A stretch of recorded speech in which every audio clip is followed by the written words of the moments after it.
Hello students last lecture में हम लोग बीमाओं के उपयोग में दूसरा उपयोग पढ़े थे। उपयोग में हमने पहला उपयोग बताया था बीमाओं का किसी भौतिक राशि के सूत्र अथवा समीकरण के सत्यता की जांच करना। दूसरे उपयोग में हम लोग पढ़े थे कि किसी भौतिक राशि के मात्रक को एक पद्धति से दूसरे पद्धति में बदलना। आज स्टूडेंट्स हम लोग डिस्कस करेंगे तीसरा उपयोग। बीमाओं के उपयोग में तीसरे उपयोग की हम लोग चर्चा करेंगे। क्या है तीसरा उपयोग? विभिन्न भौतिक राशियों के बीच संबंध स्थापित करना। क्या? विभिन्न भौतिक राशियों के बीच संबंध स्थापित करना। स्टूडेंट, अगर कोई भौतिक राशि किन अन्य भौतिक राशियों पर निर्भर करती है तो हम विमीय विश्लेषण की दृष्टि से उनके बीच संबंध स्थापित कर सकते हैं। यानी विमीय विश्लेषण विधि से हम क्या कर सकते हैं? यदि कोई भौतिक राशि कुछ अन्य भौतिक राशियों पर निर्भर करती है तो हम उन भौतिक राशियों के बीच संबंध स्थापित कर सकते हैं। स्टूडेंट, इस उपयोग को हम एक एग्जाम्पल के थ्रू समझाएंगे, जो कि हमने एग्जाम्पल पहले लिख दिया। क्या? कि एक कण क्षैतिज तल में वृत्तीय कक्षा में परिक्रमण कर रहा है। उस पर लगने वाला अभिकेंद्र बल F, कण के द्रव्यमान m, वृत्त की त्रिज्या r तथा कण की चाल v पर निर्भर करता है। आगे स्टूडेंट बोला गया है कि इस अभिकेंद्र बल का सूत्र विमीय विश्लेषण विधि से स्थापित कीजिए, है ना। ये एग्जाम्पल है। यानी क्या है, यहाँ पे जो बल F है, यह अभिकेंद्र बल F, ये क्या है? कण के द्रव्यमान m पे निर्भर कर रहा है, वृत्त की त्रिज्या r पे निर्भर कर रहा है तथा कण की चाल v पर क्या करता है? निर्भर करता है। ठीक है ना, यही है। इसमें क्या होगा? F जो है m, r और v पर निर्भर करता है। तो स्टूडेंट हम मान लेंगे कि माना क्षैतिज तल में वृत्तीय कक्षा में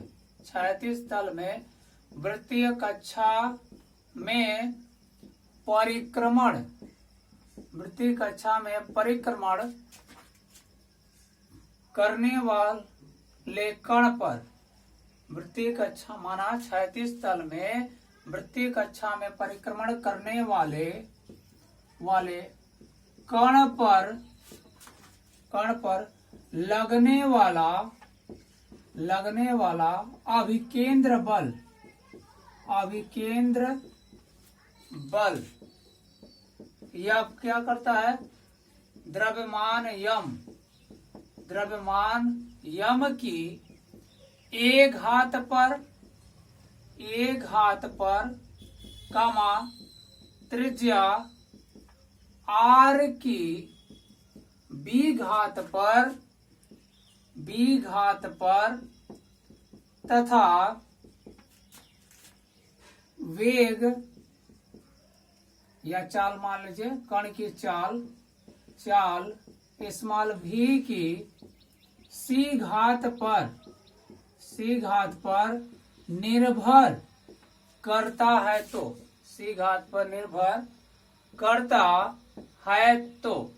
क्या होगा स्टूडेंट? हमने कहा कि जो क्या है बल F है, क्या करता है? यम की a घात पर निर्भर करता है और क्या r की b घात पर, यानी F proportional to r to the power b, और क्या चाल v की v मानिया से चाल v की c घात पर, यानी F is proportional to r to the power c। अब क्या करें? इन तीनों को कंबाइन करेंगे तो उपरोक्त से क्या होगा स्टूडेंट? इन तीनों को कंबाइन करने पर हम क्या लिख सकते हैं? उपरोक्त को मिलाने पर क्या मिल जाएगा? यह प्रोपोर्शनल टू m के पावर a, r के पावर b, यहाँ v रहेगा स्टूडेंट, v के पावर c, यहाँ v to the power c proportional का साइन हटा दीजिए, F is equal to K M to the power A R to the power B और B to the power C. इसको equation first मान लीजिए। अब क्या करेंगे, अब यहां से हम क्या करेंगे, दोनों पक्षों की विमाओं को लिखेंगे। ठीक है, समीकरण एक में क्या करेंगे, समीकरण एक में दोनों पक्षों की विमाओं को लिखने पर, दोनों पक्षों की विमाओं, दोनों पक्षों की विमाओं को लिखने पर क्या मिल जाएगा, देखिए यह क्या है, बल की विमा लिख दीजिए, क्या एम एल टी पे पावर -2 इज इक्वल टू के कांस्टेंट, इसकी विमा नहीं होगी। ये क्या है, यम द्रव्यमान है तो द्रव्यमान का विमा यम होगा, यहाँ घात ए है तो ये लिख लीजिए, आर त्रिज्या है यानी एक तरह का लंबाई है तो इसका विमा यल होगा, ए पावर बी है तो बी लिख दिए, वी चाल है, चाल का बीमी सूत्र आपको बताया गया होगा एल टी पे -1, पावर सी है तो सी लिख दिए। अब इनको क्या कीजिए, ये आप पावर जो है नीचे दिख रहा है ना, देखते हैं एक मिनट, नीचे वाला स्टेप नहीं दिख रहा है, ठीक है, थोड़ा सा हम उसको ऐसे करते हैं, ये अब दिख रहा है ना स्टूडेंट, ठीक। अब यहां से देखिए, अब इसके बाद का स्टेप हम क्या करते हैं, यहां लिख देते हैं, इस साइड में लिख देते हैं बाद का स्टेप। अब क्या करेंगे, यहाँ एम एल टी पे -2 ऐसे हो गया, इज इक्वल टू यहां से क्या हो गया, के एम अंदर चला जाएगा पावर ए, एम के पावर ए हो जाएगा, ऐसे ही एल के पावर क्या हो जाएगा, बी हो जाएगा, और क्या होगा, ये सी अंदर जाएगा तो एल के पावर सी और टी के पावर -c। इसको ऐसे लिख लीजिए, एम एल टी पे -2 is equal to K M का पावर ए, एम और कहीं नहीं है, यल यहाँ है तो यल का पावर क्या, यहाँ और यहाँ वाला पावर जुड़ जाएगा, यल का पावर बी प्लस सी हो जाएगा। टी देखिए और कहीं है, नहीं है, तो टी नहीं है तो ऐसे जो पावर टी पे है लिख लीजिए ऐसे, ठीक। अब क्या करेंगे, ये लिखने के बाद दोनों तरफ से हम विमाओं का तुलना करेंगे, दोनों पक्षों से विमाओं की तुलना करने पर, विमाओं की तुलना करने पर तुलना कर दीजिए। यहाँ देखिए यम का पावर ए है, यहाँ कुछ नहीं तो यम का पावर 1 माना जाएगा, तो इसलिए ए इज इक्वल टू 1 है। देखिए पावर जो है विमा पे, इन पे जो पावर है वही कंपेरिजन कराना, यम का पावर ए है तो इधर वाले यम के पावर के बराबर होगा, यानी ए इज इक्वल टू 1 आ गया। इधर एल का पावर क्या है, बी प्लस सी है, और इधर एल का पावर 1 माना जाएगा तो 1 हो गया। इधर सी का पावर कितना है, या इधर टी के पावर -c, यहाँ -2, तो -c इज इक्वल टू -2, ठीक। माइनस माइनस कैंसिल हो जाएगा, c इज इक्वल टू 2 आ गया, ठीक है। a का वैल्यू मिल गया, c का वैल्यू मिल गया। अब इस c का वैल्यू इसमें रखो तो b का वैल्यू मिल जाएगा, तो b प्लस यहाँ c का वैल्यू रखो 2 is equal to 1। b is equal to क्या होगा, इसको इधर ले जाइए तो ये 1 -2, 2 इधर आया तो -2 बन गया, b इज इक्वल टू क्या आ गया, -1 आ गया ना। अब क्या करेंगे, a b और c तीनों का मान समीकरण 1 में रख दीजिए। समीकरण 1 में क्या, small a comma small b व स्मॉल c का मान रखने पर क्या हो जाएगा, रख दीजिए, तो f इज इक्वल टू के यम का पावर क्या होगा, a है तो a का मान देखिए 1, तो 1 लिख दिए। r है, r का पावर b का पावर -1 है, -1 रखो। c देखिए v का पावर c है तो v के पावर c का मान तो कितना है 2, ऐसा लिख लीजिए।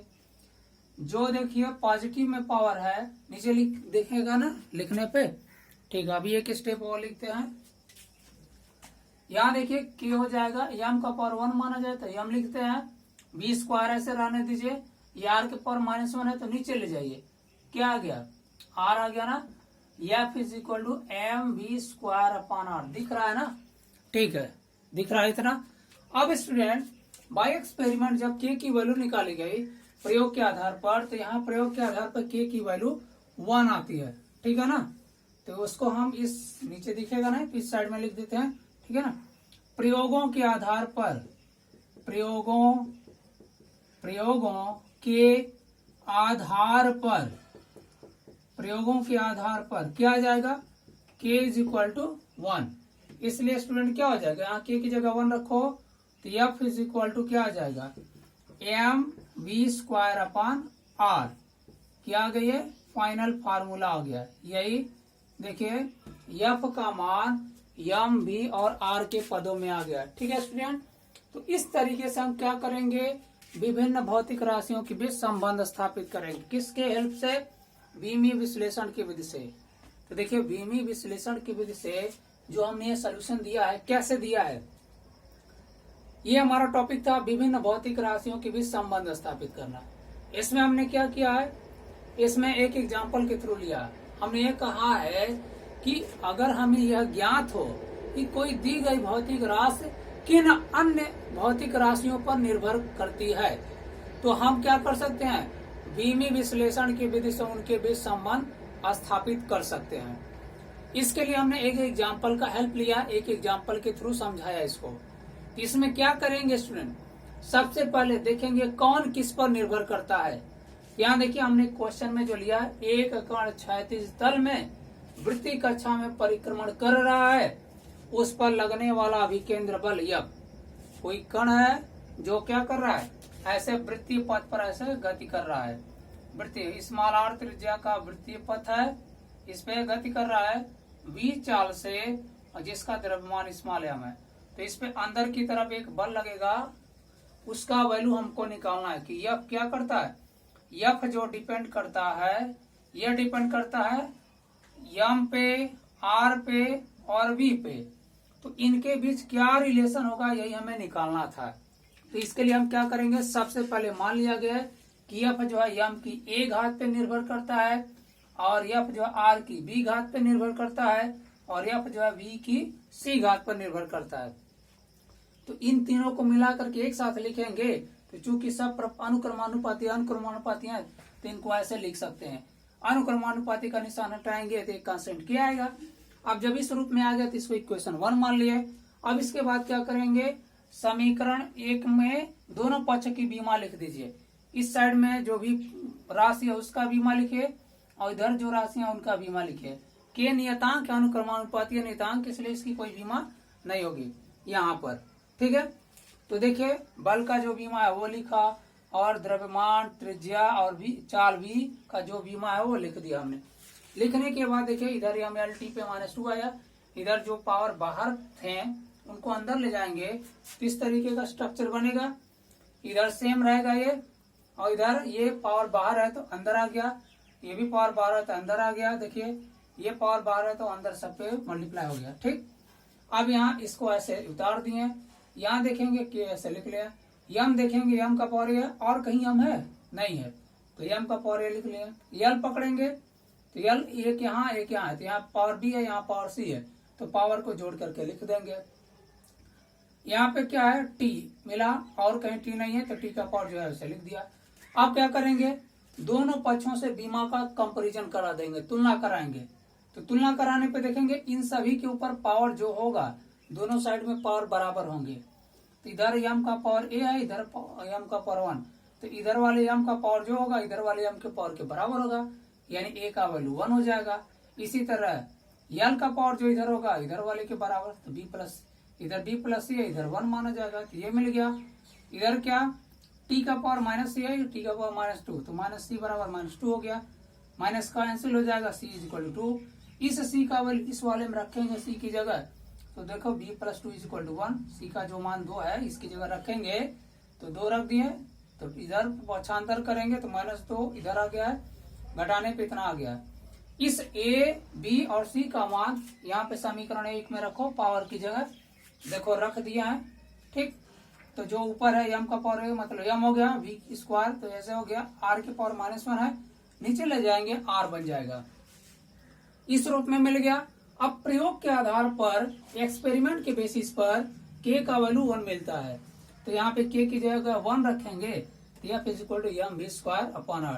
देखिए f जो इन पे डिपेंड कर रहा था इनके बीच हमने एक संबंध स्थापित कर दिया, एक फार्मूला स्थापित कर दिया।